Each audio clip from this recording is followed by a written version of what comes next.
Hi there! In today's video, I'll show you how to make a screenshot on your Samsung Galaxy S10e. Let's get started. So, to make a screenshot, we would need to press a key combination, which is the power button and also the volume down button. So let's test it. I'll press these two keys at the same time.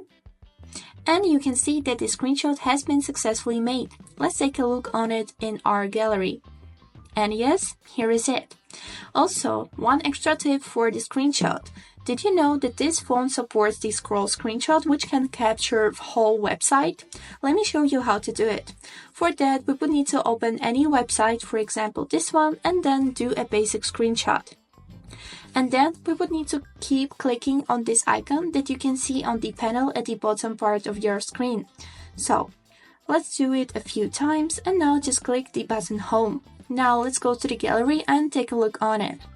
And here is it how it looks. In only one screenshot we have captured the half of the website. And this is it for today.